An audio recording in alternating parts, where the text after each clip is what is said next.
It's on. Alright, this is our second time basically dispatching chickens. We have the kill cone this time.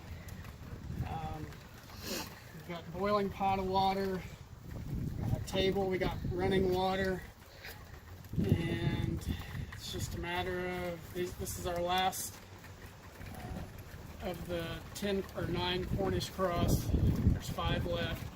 We did 4 the first time. And now these are about 11 or 12 weeks old, so it's time for them to go.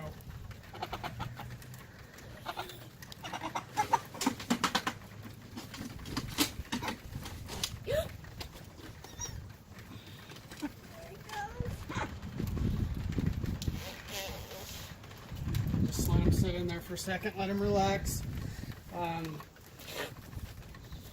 Basically this way it's more humane, I guess, and it's not as cruel to, I guess, see. I don't know, it kind of hides The after effects. yeah, because if you're dispatching them without a kill cone, they're basically going to flop around. You hear like your great grandma said she used to hold them down, cut their heads off, and they'd run around with like a chicken with its head cut off. Well, they will literally do that if you let them.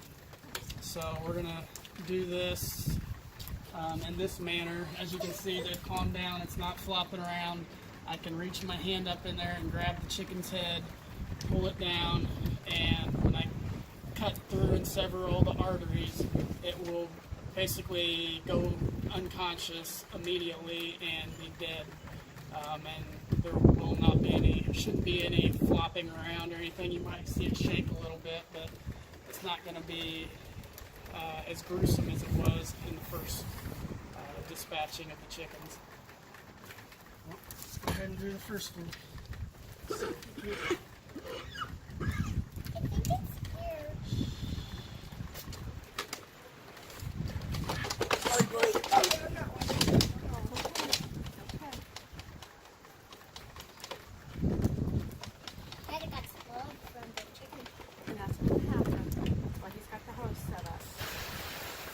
It's a lot easier. We got the water set up. We did it a little bit different this time. I can turn the water on and off, or as we're cleaning them, I can just let it run. But as you can see, it is moving around, but it's a lot less, or a lot more acceptable to not having it run around the yard or that type of thing. The chicken is dead. This is just voluntary muscle spasms, whatever you want to call it. The nerves reacting. The chicken's head is completely off. It's not. It's headless. It's not alive by any means.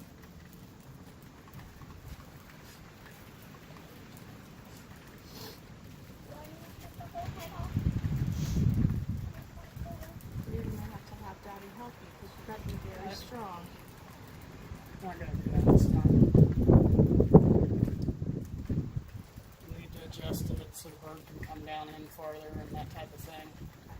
That's all I need is for one of the kids to get their beans.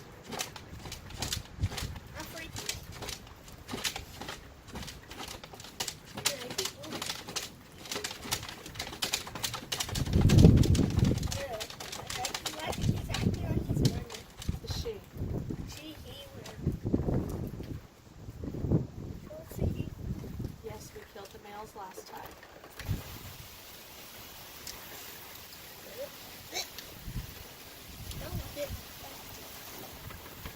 Guess we should have put a bag or something underneath it. Yeah, I should have looped the bag wood. up under it, but that's the least of my worries. I know, it will come off. And we've got the water up about 150 degrees. I can still stick my hands in it, but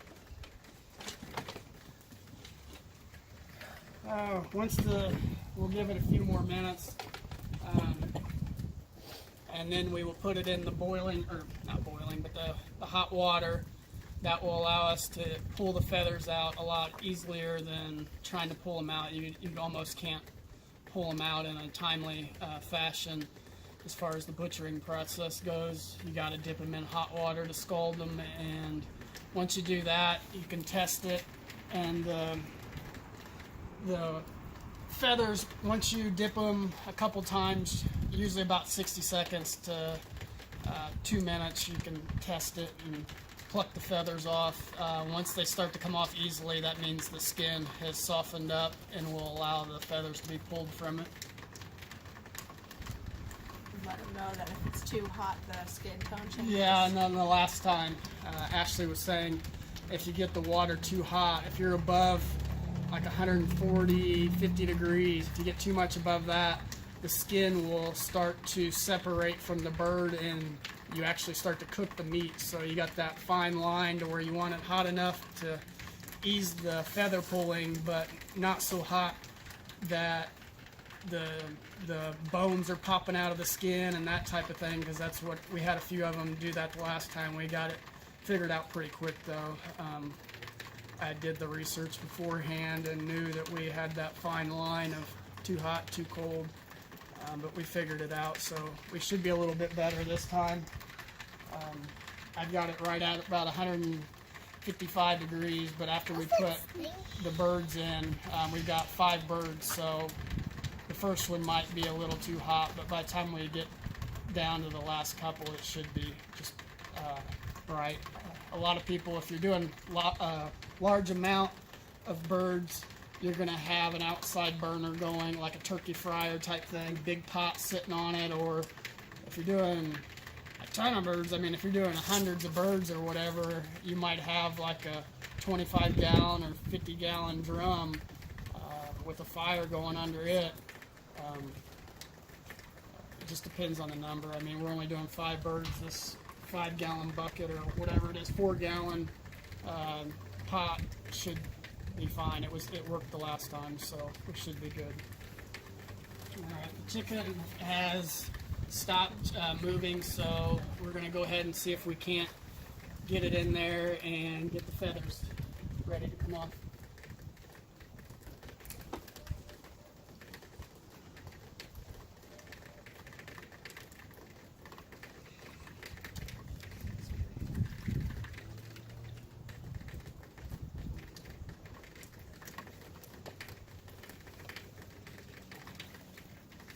Basically, you get the wing, the tips of the wing, those feathers. That's usually the best way to test it. These feathers right here, once they start coming out, not quite ready, but once they start coming out pretty easy, you know that you're ready. And we've got this table at a slight angle, so it's not the last time we were getting our feet wet, so the water's running away from us this time. We're almost there.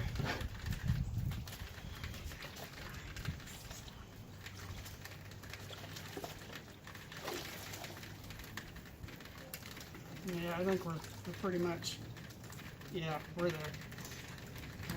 Basically, you got bird. We will start to cool it down since it's been heated up to that temperature, and as you can see, I'm just pulling the feathers out.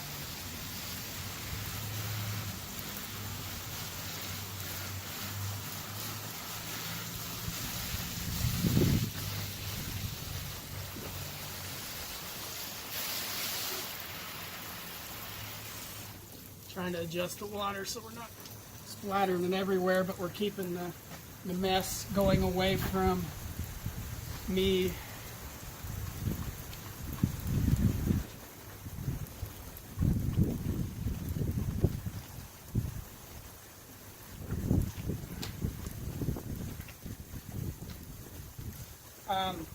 Once we get our property, we will buy what is called a chicken plucker.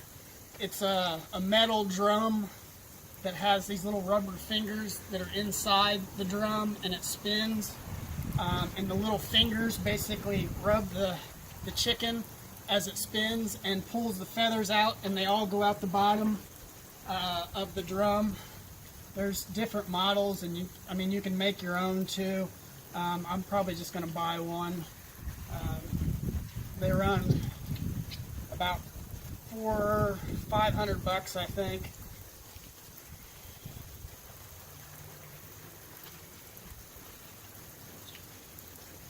But I'd say we got the temperature down this time. The last time, a lot of the skin was starting to separate from the bird, and it was a lot more yellow than this is, and like the joints were poking through on the legs and the wings. I'm not seeing that this time, so that tells me that we got the temperature closer to where it needs to be.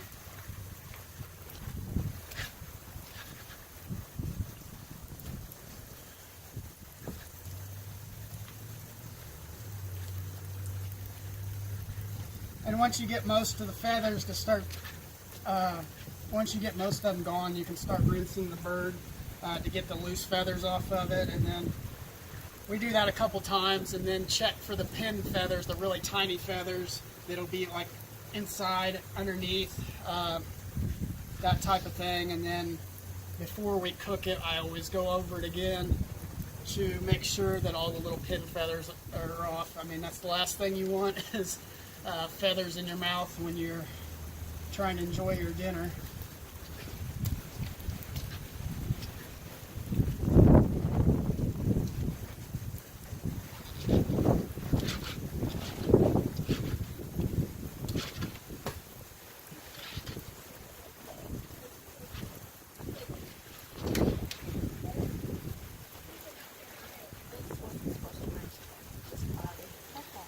The one thing we did forget to do, which I should have done, is extend the table up. If you notice, I'm kind of hunched over, and that we're not going to have that once we get 30 birds or more, 50 birds, harvesting that many birds. I'm not going to be hunched over for 4 hours at a time. My back would be killing me. We want to make this easy, so that's one thing I'll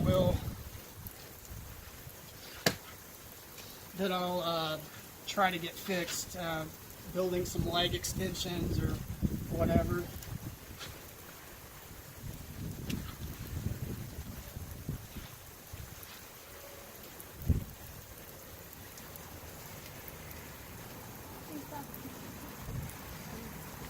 Alright, we can probably shut it off. It's still recording. All right. Yeah. I'll finish this one up. I'll go get it. Okay, we've got one bird pretty much plucked. We've still got some small feathers. We'll worry about that when we get inside. We've got this one about done.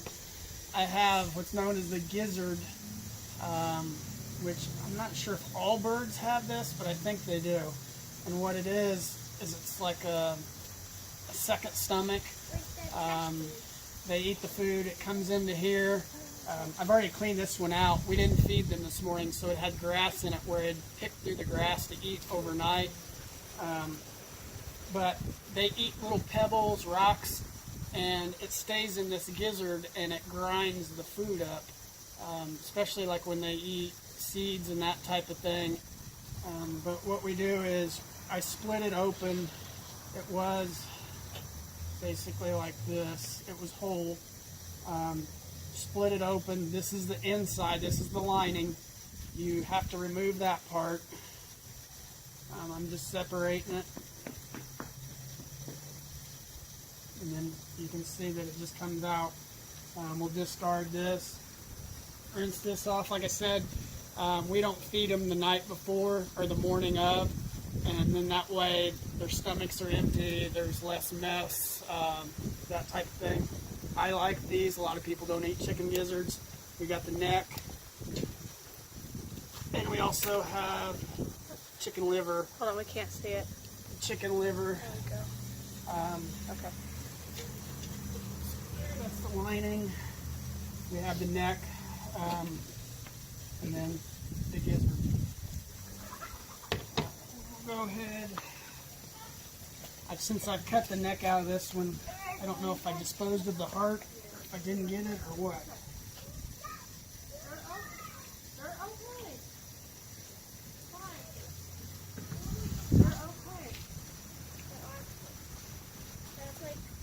Basically, we still have part of the esophagus attached in there. We're going to cut that out. And then this little extra flap of skin, we don't need that much on there. And keep in mind, we're still amateurs. We're not pros. We're just sharing the good, the bad, the ugly, all the things that go along with owning chickens. If you're going to have meat birds, this is what it is. This is where your food comes from. When you go order chicken at a restaurant, they don't order it in a box. Well, I mean, it comes packaged to them, but somebody has to do this. It's not something you buy chickens and then they just throw themselves in the refrigerator. It doesn't work like that. I think a lot of people are in denial of the way things work. Nobody sees this, and maybe they should. Maybe people would be more appreciative of their food if they saw how things were done, or they'd be vegetarians, I guess, one of the two. But basically, this is what we're aiming towards. We're going to try to get to be more self-sufficient, supply our own food. Yes, it's not free. At this level, it probably costs us more. I'm sure it does. I didn't do all the figures, but if you added it up with the food and everything, it probably costs us more than what you could go buy it in the store. But at the same time, these chickens eat grass. They see daylight. They get to touch the ground. I mean, It's a very humane process. yeah, most of the chickens that you get from the store, unless you're getting pasture raised, is stuck in a cage its whole life, or a huge barn that has wood chips on it, and that's all they know. They don't see the outside. I mean, No chemicals, no antibiotics. yeah, we just Good lesson for our children. the more videos I watch, the more I see how animals are harvested, and what most of the store-bought animals go through after watching video after video, and that type of thing.